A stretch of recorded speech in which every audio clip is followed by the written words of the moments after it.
My name is Myra Ammermon. I was born in Pembroke and raised here, and I've always been a member of First Baptist Church.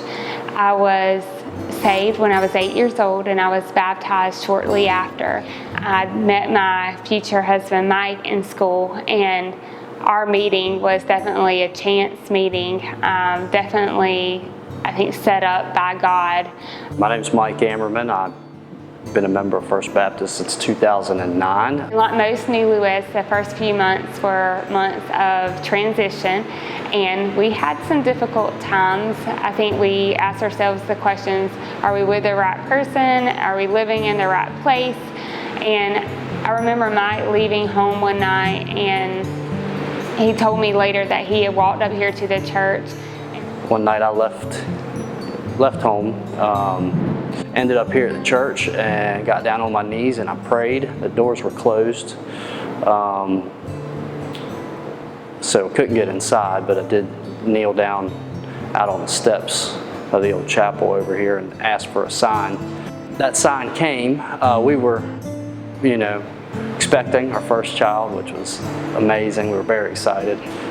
Adeline was born in July of 2010, shortly after our 1-year anniversary. In July of 2012, we were overjoyed to find out we were pregnant with our second child. And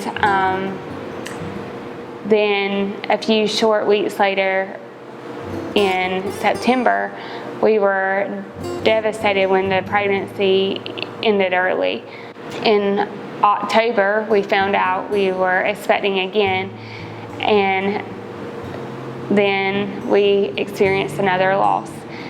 The guru, the guy that knows everything about having babies, sat us both down and said that we needed to really consider the fact that we're never going to have another child.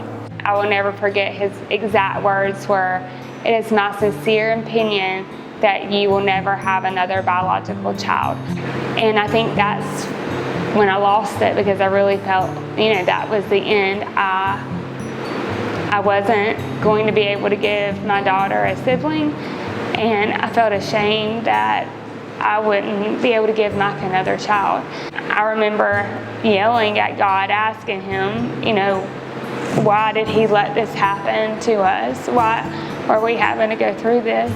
I knew I was doing something wrong. When I had been praying before, I had prayed specifically, God, I want a child, God, I want a child, God, give me a child. And then I realized I had made that an idol. Having a child was an idol. I then began just worshiping God during prayer and thanking Him for everything. And in May of 2013, a month after I quit my job, we found out we were pregnant again. We were blessed with a beautiful baby sister, Wesley, for Adeline, and that was a God thing. I was talking to Adeline one night, and she told me she was praying for me to have a baby brother, and I laughed. Well, Mike and I found out we were pregnant again, and unfortunately, we went through the same devastating news. We had another miscarriage. This time, I did not reach my bottomless pit. I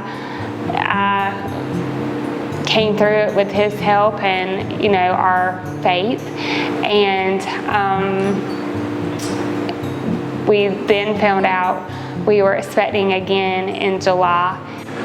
Fast forward 9 months, healthy baby boy. I'm surprised. Myra's surprised. Adeline's not surprised. Faith of a child is an amazing thing, and she knew all along. She even told us that she'd prayed for a baby brother, so she knew it was going to be a boy. And when you're sitting there receiving the news that you'll never have another biological child, and then you look in your lap each night and you have 3, you certainly know that your prayers have been answered. He wants us to pray about everything. Our prayer doesn't need to be asking God for what we want or things that we think we need. That's a time for us to worship Him and thank Him, and for us to to just show him how much we love him. Without him, there's nothing. I mean, you're all alone. You have nothing to lean on.